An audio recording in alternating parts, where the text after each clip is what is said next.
Yo, what is up guys? It's Pedro here, and in today's video I'll be talking about Ron Rivera and why I think the Washington Commanders should fire him, whether it's now or at the end of the season. If you guys are new, make sure to subscribe, hit that like button and that notification bell as well. It really does help out the channel. Also check out Mojo, link in the description. And, I never like to talk about someone losing their job, but with someone like Ron Rivera, who's made so much money over his, career, even playing, he made some money, but, of course, his coaching career has made so much money. It's not as bad as, someone who's been in the league for a year or two. And I'll also make video on Jack Del Rio and some other things this week as well. So stay tuned for that. But Rivera, man, it's over. I really don't think there's something he can do to keep his job for the next year. Unless we win 10, 11 games this year and win a playoff game, I just don't see it with Ron Rivera. And for that to happen, a miracle needs to happen for us to win 10, 11 games. We just lost to the Bears by 20 at home, an 0-4 team that just lost to an 0-4 team. Ron Rivera here is done, and I think we will go on a win streak at some point, win 3 games in a row or something like that. Rivera always does that, but I think it'll be meaningless and we won't end up really doing anything with it. The rest of the season, it's real. I mean, maybe they can make the playoffs, but things are going to really have to change, and changes are going to have to be made. Things have to change on defense. Can't be doing the same things you've been doing this last few weeks. And something like last year, the defense was terrible to start off the year. Then they made some changes. They traded, William Jackson III. They switched some guys around, and things really started to work. So if they're gonna, if they want to make the playoffs, they've got to make significant moves on defense and some on offense as well. But Ron Rivera, man, the Rivera era is over here. I mean, look at this stat. In the Rivera era, Washington has trailed or been tied at halftime in 41 of 56 games. That's 73% of games. And it's a constant thing. The guy cannot prepare. It doesn't matter who his coordinators are, who his players are. Every single season, almost every single game, we're down. Like the Cardinals game against a bad team, or not a great team at least. We're down, against them at halftime. We're down against the Broncos, who suck at halftime. I think Eagles, it was close. We might have been winning by a little bit or losing by a little bit. And then against the against the Bears, we're down 27-3 at halftime. Just absolutely pathetic. And this happened we've had a lot of comeback wins over the last, few years under Rivera. You know why? Because we're always down at halftime. We're always down at halftime. And yeah, he's only led at halftime in 15 out of those 56 games. It's just pathetic. It really is pathetic. And it's something that, okay, year one it happens, you're like, we'll see. Maybe he can change that. Happens in year 2, and then year 3, and then year 4. Nothing has changed with Rivera. Also, the slow starts to seasons. Every single year they've got off to a slow start. This year included. They, did start off 2-0, but it's really the first 5-6 games every year with Rivera. The record isn't great. 2-3, especially considering who you played. You should have at least been 3-2 over those first 5. Yeah. And then Rivera asked if there's any, staff changes he would make. He says, no, we've got 12 games left to play. There's plenty of football left. So that's what he thinks. I think Del Rio, and I'm making a full video on Del Rio, but Del Rio should be, they should move on from him. There's no reason Del Rio should be the coordinator. The only thing is you don't have a real good replacement. If the Chris Harris was there, would have made sense. I don't know what they'll do. Maybe Coach Z or Steve Russ. But the options aren't great there. But that's another thing. Rivera has not chosen great coordinators. Scott Turner chose him when Kevin O'Connell was right there. Del Rio worked out for a little bit, had a bad year, had 2 good years. This year has been terrible. And then Bieniemy, the jury is still out on Bieniemy. There's some 2 games that I really, really liked with Bieniemy, and a couple games that I really didn't like, and then 1 game that I was okay with. So, Bieniemy's jury is still out on Bieniemy, and that's why, if you want to fire Rivera, that kind of makes sense right now, because then you can see what Bieniemy does for the rest of the year, and, that gives Bieniemy a little bit on his, track record, gives him a chance to show what he's got as the head coach of a team, and maybe he can get a job here or somewhere else. But regardless, I don't get these people saying, oh, Bieniemy should 100% be our next head coach. No. I think what should happen, everyone should get fired everyone on the coaching staff right now, GM brings someone, or Harris interviews GMs, brings in a GM, not a coach first like Snyder did with Rivera. Brings in a GM, let the GM choose who he wants. If that is Eric Bieniemy, great. I'm putting trust in that GM. Well, we'll see who they, Josh Harris hires, but I trust him to hire a good GM. But let the GM do what he needs to do. So let him hire his people. If that's Bieniemy, if that's someone else who's on the staff right now, that's fine. But, I just want a clean slate. I don't want, next year, I don't want people that were associated with Dan Snyder. And Rivera is one of those people. Jack Del Rio is one of those people.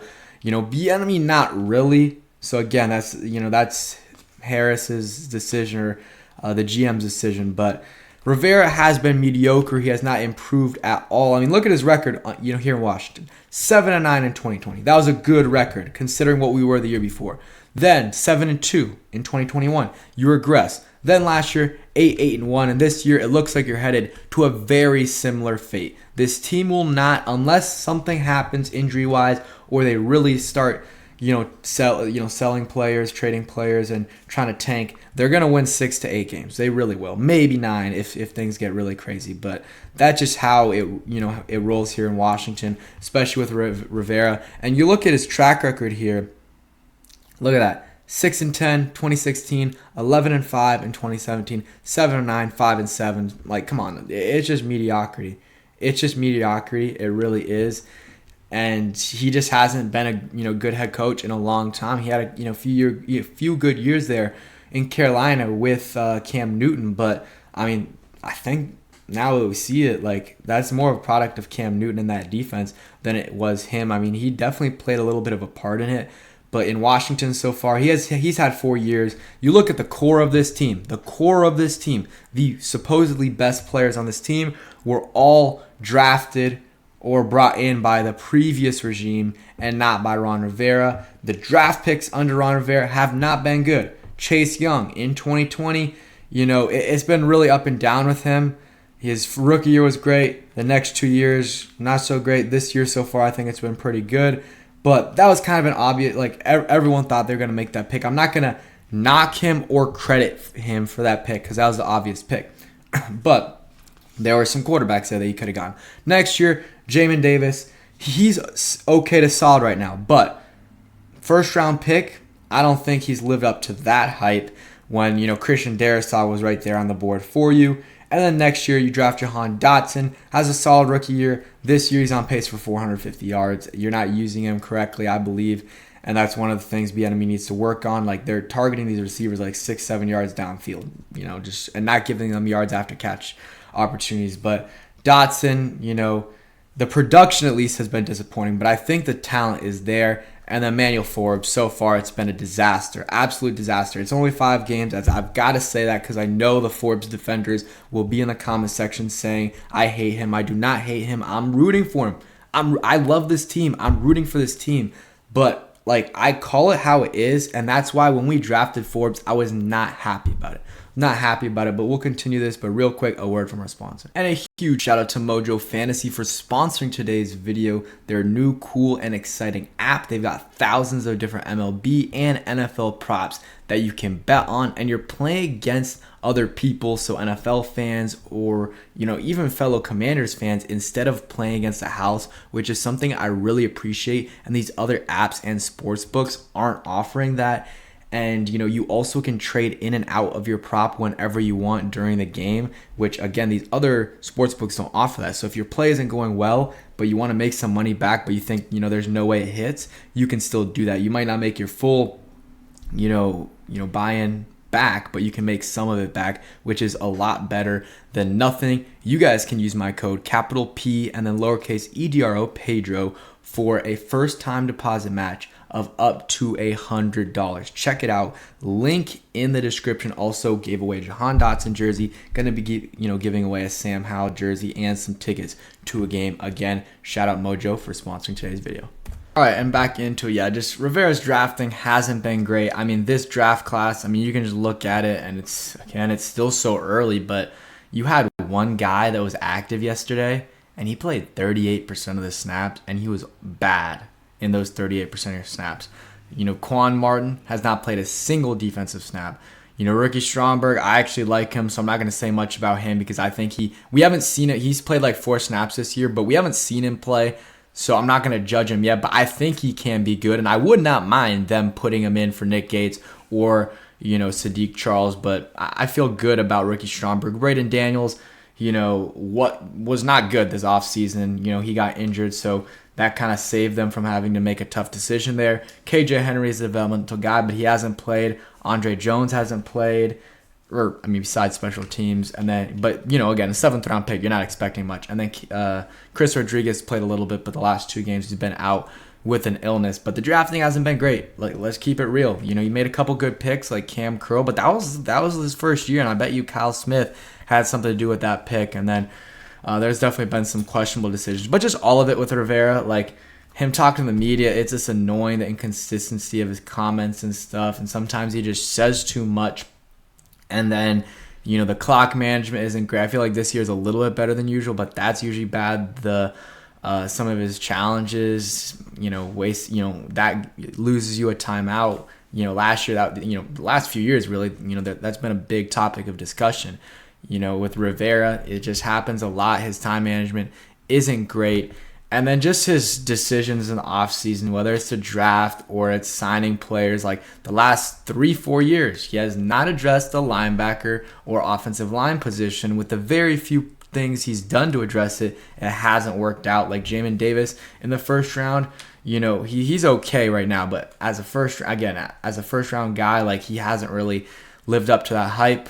That hasn't worked out. The offensive line hasn't been good. It's just a lot with Rivera that I'm done with. And I don't know if this was ever going to work with Rivera and Dan Snyder, but it definitely wasn't going to work with him being the head coach and general manager and everything. He does everything. So I just don't know if that was ever going to work, but it's never going to work. So you got to move on from him after this year. You could move on from him now and, have Eric Bieniemy be the head coach, but I don't really know what that does for you. And I don't know if Eric Bieniemy wants that, but if he does, I'm fine with that. This season, they might win a few more games and get us hyped, but I'm not going to fall into the trap again because the last 2 years I've done that, and they have done the same thing both years, and they've lost the last few games. So I don't want to fall into that trap, but it is what it is. I'm excited for this offseason. I'm still excited for these games. Like, I want to see what happens because, we still got some good players on this team, and I want to see how they play. And, still want to see Eric Bieniemy and those guys. But I am excited for a whole new look on this team. So thank you guys for watching. Hope you guys enjoyed, and peace.